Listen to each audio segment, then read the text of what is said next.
Doug said something about relationships, and it's very true. To get ahead in this world, you have to have them.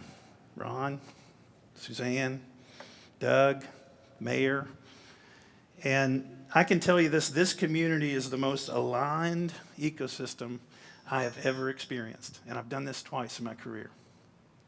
There is no better, and you can feel it. Miranda, when you guys came with AESC, that's one of the things they said. They said, this place is amazing because of the relationships that you guys have created and the trust that you have. Frank Baum. Anybody know that guy? Wizard of Oz? Okay. Sam asked me to tell the story about how we created the world that we've got here now. It's only halfway done.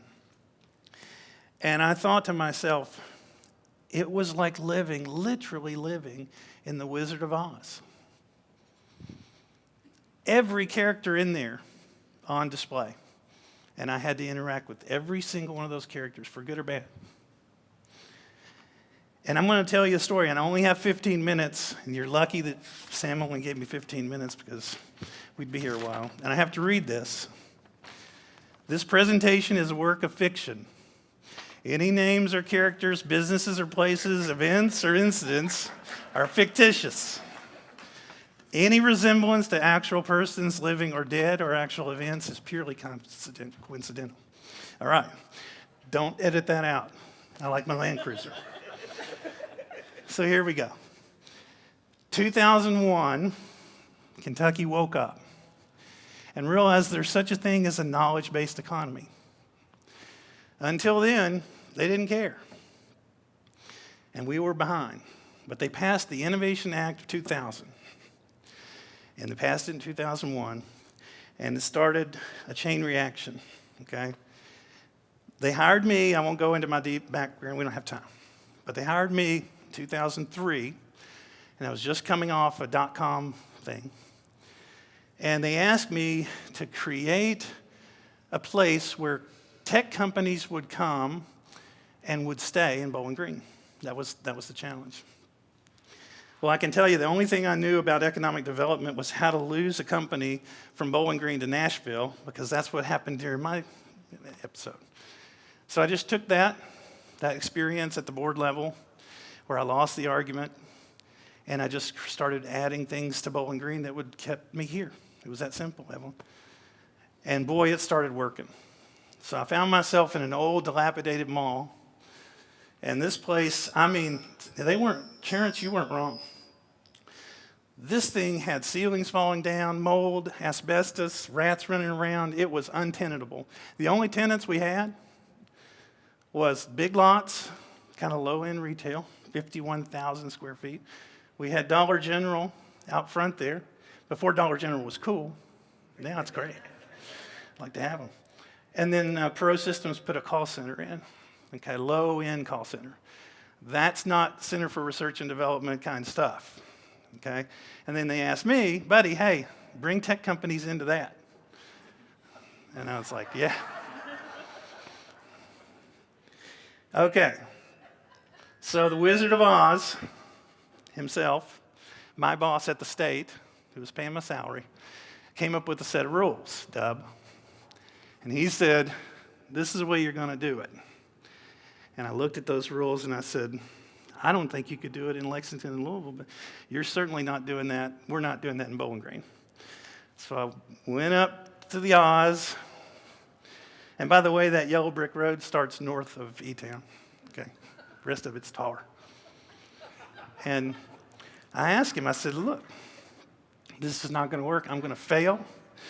And he said, what do you mean fail? I said, I can't do it this way. He said, you mean you want to break all of these rules? And I said, yep. And he said, do it. So the Oz gave me reprieve. He said, do it. Let us do whatever we wanted to do. So we got to thinking, how do we do that? Well, Bowling Green doesn't have commercial fiber available to companies, and that's probably the most precious things you can have. Miracle number one. Bowling Green Municipal Utilities when they put their fiber in, right on the edge of the property, right in the corner, they put a pop. And there were 2 Sonnet fiber rings throughout Bowling Green. Just so happened that pop was on this property. When I found out about it, I said, Bowling Green Municipal Utilities, would you please bring your fiber into the building right here? Over there in that far corner was a furniture store that just went bankrupt. Ceilings falling down, mold everywhere. You couldn't even walk through it. And I'm asking them to put fiber into the back. They looked at me like I had 3 heads. What are you doing? But they did it. And I said, okay. And put a little fiber back here, over there. And I said, for goodness sakes, first thing, put it right there, right in the front of the space. Because there's a little tiny internet company called hitsense.com that was right inside the front door. It's the only place you could put a company. Every time it rained outside, real hard, and the water would swish in the pipes, that DSL superimposition signal would die, and their internet would go out. Every time it rained. How long do you think it would take for an internet company to stay in Bowling Green, to leave? I mean, it was months, right? And they would probably quit school, move to Nashville, because they were 2 students, 2 freshmen. So they did it, and HitSense took off. They renovated that entire space from the front of this building to that exit sign back there on their own dime, grew, hired lots of people, lots of students at Western, there, and they're still in Bowling Green. Okay, they moved out, did some stuff in there, but they're still here. They also, when the fiber came in here, finally a landlord, I don't like calling myself that, but I was sort of kind of that. The landlord knew how important it was. So what we said was, look, we're going to create some flexible space back here. So if you have a company, Sam wants to start a company, he can come to me, I can stick him in there, plug and play, have the internet access stable, super stable, and then you can grow your company, just like we did in Nashville. Went to the university, and I said, hey, we want to build an incubator that has the ability to expand like that. They said, great, we have a marketing plan, we just did it. And I said, okay, let me look at the marketing plan. I said, can't have international, national companies, tech companies in Bowling Green, they don't exist. That's what it said, $15,000 market plan. You can't. Those 2 words. You can't, oh my gosh, never tell a fairly good problem-solving, ultra-low esteemed engineer that you can't. Because that's critical. Okay, so I said, oh yeah, we can. Because that market plan, I'm not in the appendix, and I raised $20 million in Bowling Green, and my company left here. And we went to 50 people.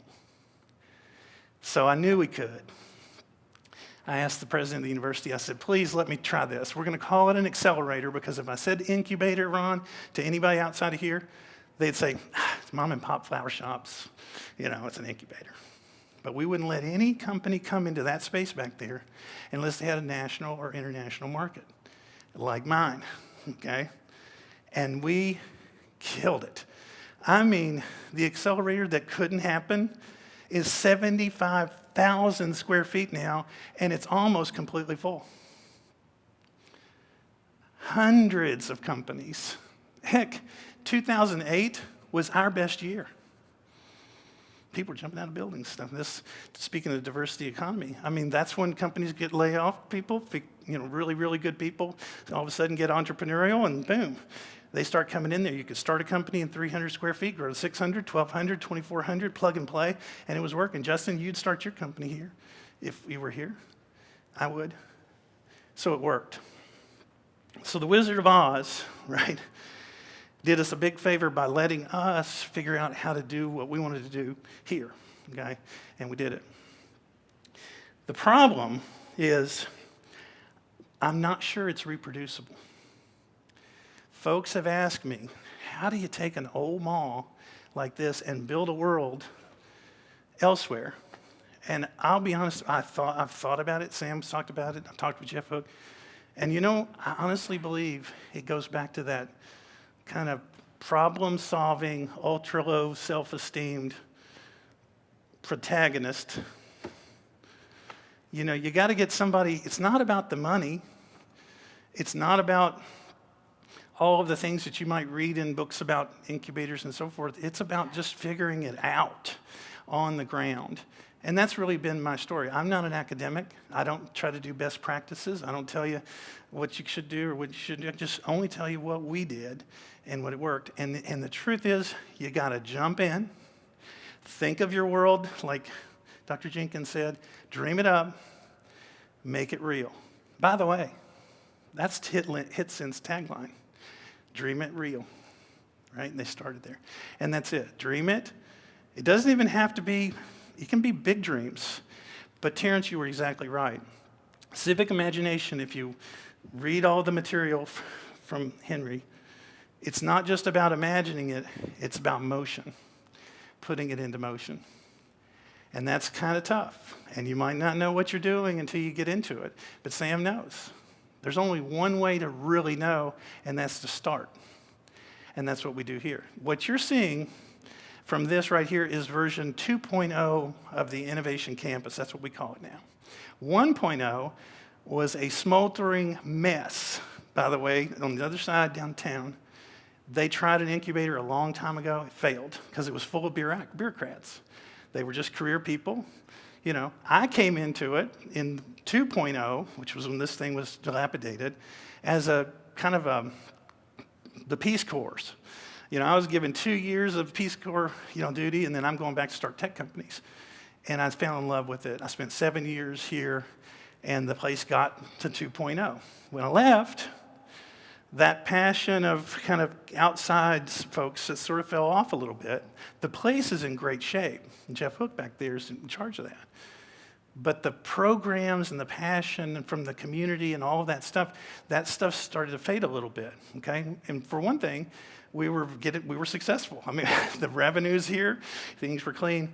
When I came back 3 years ago, retired from a little stint in the private sector and came back 3 years ago, got up with Sam, and we really started to build 3.0 of the Innovation Campus. And it's the programmatic leveraging of the facility like the one that we have. And we focused right on talent, what's required to get Justin to start a company here, we get Ron to pour in here, and the key to all of that is talent. So everything boils down right now to talent. And here's the cool thing about folks like you. The top of the food chain, aspirational food chain of talent is creative, artistic professionals. So when we try to build a place where creative, artistic professionals want to be, that's number one priority here. Because the truth is, once that's cool enough, this place is a cool enough place where Mark wants to hang out and so forth, then you'll get gigs like me, embedded computer system. Justin wants to be here. Ron will bring companies, and so that's important. We allocated 31,000 square feet down there on the other side of that brick wall to focus on creative, artistic professionals, perfect internet. I used to say near perfect internet. Heck, this place is perfect internet. We have 3 redundant connections in here, one of which, on the other side of that curtain, is 100 gigabit. The place where you're sitting right now there is no other building in the world better connected than this one today, in the entire world. And the Wi-Fi they're getting ready to put in for free will be the super Wi-Fi. It'll be the best Wi-Fi in the entire world. Because I know this. I want to get Mark. I know he's working on hyper-realistic stuff, VR, AR. And guess where that's going to work better? Right here. Okay. We're building a meta lounge right on the other side of that curtain. Meta Lounge, what is that? We're building a lounge where you can walk with Quest 3 that's coming out on September 27th. You put that thing on, put it in color pass-through mode, and you walk towards that exit sign. And what will start to reveal to you is the real furniture that you can see, those meta couches and stuff that you sat on last night. But you'll also see the meta version in the same place. And guess what? Ron's going to have one of those headsets on when he's sitting on his yacht in Miami, and he'll sit over here and talk to us. And you're going to learn things from that man that you just don't get access to, okay? He can't come here all the time, but I don't want you to just Zoom him with him. I want you to sit with him and talk to him and be able to cry. If he tells you a story, he can tell you, he'll make you cry. Same thing with Dub, Suzanne, people that are all around the world. The way you build world-scale things is with the world, and collaboration is the key. The reason I mentioned Wizard of Oz is because I want to leave you with one thought. When you tell those stories, don't leave off the bad part. I'm not going to dwell on the bad part unless you go on our 3-hour tour after this event, and then I'll tell you all about it, but not on that camera, because I don't. But Look, it's not all honey and, cream. But I can tell you, if your heart's in it, you surround yourself with the right people, and you do the right thing, and you say the whole story. Because it's easy to live off the hard, leave the hard part out. But what does that really teach us? It's actually a danger. You're giving people false hope or whatever. I wasn't kidding about the low self-esteem motivator. I'm not joking about any of that stuff. Okay, so anyway, that's my story for you guys.